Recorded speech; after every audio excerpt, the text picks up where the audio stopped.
ਲਓ ਜੀ ਸੱਜਣੋ ਤੇ ਮਿੱਤਰੋ, ਆਪਣਾ ਗਰਾਂ ਹੋਵੇ, ਤੂਤਾਂ ਦੀ ਛਾਂ ਹੋਵੇ, ਬਾਣ ਦੀ ਮੰਜੀ ਹੋਵੇ, ਸਿਰ ਥੱਲੇ ਬਾਹ ਹੋਵੇ।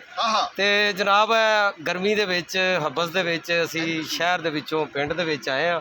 ਪਿੰਡ ਕਿਹੜਾ ਹੈ? ਬਿਲਕੁਲ ਇੰਡੀਆ ਦੇ ਨਾਲ ਪਿੰਡ ਹੈ ਜੀ, ਪਤਵੇਂ। ਇਹ ਪਤਵੇਂ ਪਿੰਡ ਬੈਠੇ ਆ ਜੀ, ਕਸੂਰ ਦੇ ਸਰਹੱਦੀ ਪਿੰਡ ਦੇ ਵਿੱਚ ਅਸੀਂ ਮੌਜੂਦ ਹਾਂ। ਮੇਰੇ ਨਾਲ electronic media reporter association press club Kasur ਦੇ ਜਿਹੜੇ ਦੀਗਰ ਸਾਥੀ ਨੇ, ਜਿਨ੍ਹਾਂ 'ਚ ਜਾਜ਼ਬੇ ਨਜ਼ਰ ਮੇਰੇ ਨਾਲ ਰਾਈਟ ਹੈਂਡ ਤੇ ਬੈਠੇ ਨੇ ਸਲੀਮ ਅੰਜਮ ਸਾਹਿਬ, ਸਲੀਮ ਅੰਜਮ ਬਲੋਚ ਸਾਹਿਬ ਹਮ TV ਤੋਂ, ਤੇ ਤਾਰਕ ਜੱਟ ਸਾਹਿਬ ਜੀ।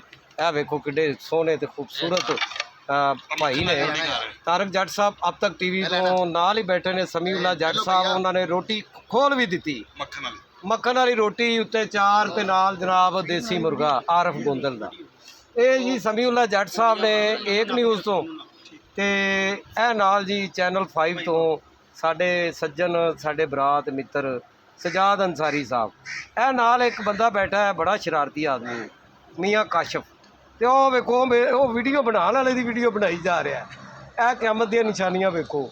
ਇਹ ਜਨਾਬ ਜੀ ਆਰਫ ਗੋਂਦਲ ਸਾਹਿਬ ਨੇ, ਇਹ ਬੋਲ ਨਿਊਜ਼ ਨਾਲ ਇਹਨਾਂ ਦਾ ਤਲਕ ਹੈ, ਤੇ ਪਿੰਡ ਦੇ ਇੱਥੋਂ ਦੇ ਬੜੇ ਬਾਅਸਰ ਬੰਦੇ ਨੇ, ਇਹਨਾਂ ਦੀ ਬੱਦੀ ਕੋਈ ਨਹੀਂ ਖੋਲਦਾ ਇੱਥੇ।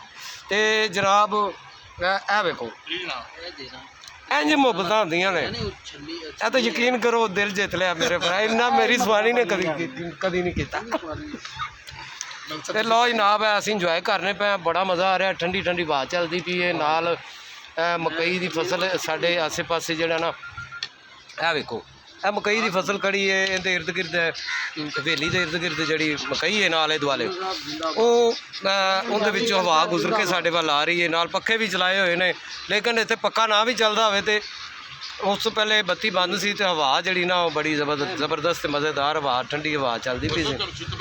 ਬੜਾ ਮਜ਼ਾ ਆ ਰਿਹਾ। ਮੈਨੂੰ ਸੁੱਤੇ ਪੈਰੋਂ ਉਠਾ ਕੇ ਨਾ ਇੱਥੇ ਬੁਲਾਇਆ, ਅੱਜ ਸੰਡੇ ਨੂੰ ਫੰਡੇ ਬਣਾ ਦਿੱਤਾ ਇਹਨਾਂ ਨੇ, ਯਾਨੀ ਕਿ ਅੱਜ ਛੁੱਟੀ ਦਾ ਦਿਨ ਸੀ ਮੇਰਾ। ਤਾਂ ਮਤਲਬ ਛੁੱਟੀ ਦਾ ਦਿਨ ਜਿਹੜਾ ਬੱਚਿਆਂ 'ਚ ਮੈਂ ਗੁਜ਼ਾਰਨਾ ਸੀ, ਲੇਕਿਨ ਇਹਨਾਂ ਨੇ ਨਾ ਮੈਨੂੰ ਆਪਣੇ ਕੋਲ ਬੁਲਾ ਲਿਆ। ਬਹਰਹਾਲ ਬੜੀ ਅੱਛੀ ਬੈਠਕ ਹੈ ਜੀ, ਮਜ਼ਾ ਆ ਰਿਹਾ ਗੱਪਸ਼ਪ ਦਾ ਵੀ, ਤੇ ਨਾਲ ਖਾਣੇ ਦਾ ਵੀ ਬੜਾ ਮਜ਼ਾ ਆ ਰਿਹਾ।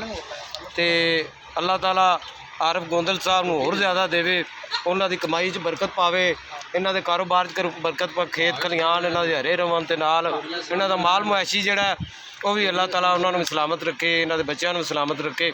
ਤੇ ਬਾਕੀ ਜਿਹੜੇ ਦੋਸਤ ਨੇ, ਅੱਲਾਹ ਪਾਕ ਇਹਨਾਂ ਨੂੰ ਖੁਸ਼ ਤੇ ਆਬਾਦ ਰੱਖੇ, ਹਮੇਸ਼ਾ ਇਸ ਤਰ੍ਹਾਂ ਹੀ ਹੱਸਦੇ ਮੁਸਕਰਾਉਂਦਾ ਗੁਲਸ਼ਨ ਰੱਖੇ, ਔਰ ਹਮੇਸ਼ਾ ਅੱਲਾਹ ਪਾਕ ਇਹਨਾਂ ਨੂੰ ਸਲਾਮਤ ਰੱਖੇ। ਤੁਸੀਂ ਵੀ ਦੁਆਵਾਂ 'ਚ ਯਾਦ ਰੱਖਣਾ। ਮੈਂ ਮਲਕ ਆਰਫ 7 ਨਿਊਜ਼ ਤੋਂ ਮੈਨੂੰ ਦਿਓ ਇਜਾਜ਼ਤ, ਤੇ ਇਸ ਦੇ ਨਾਲ ਹੀ ਮੈਂ ਹੁਣ ਖਾਣਾ ਖਾਣ ਲੱਗਾ। ਬਹੁਤ ਸ਼ੁਕਰੀਆ। ਅਗਰ ਕਿਸੇ ਨੇ ਖਾਣਾ ਖਾਣਾ ਪਿੰਡ ਦਾ, ਤੇ ਮੇਰੇ ਨਾਲ ਰਾਬਤਾ ਕਰ ਲਓ।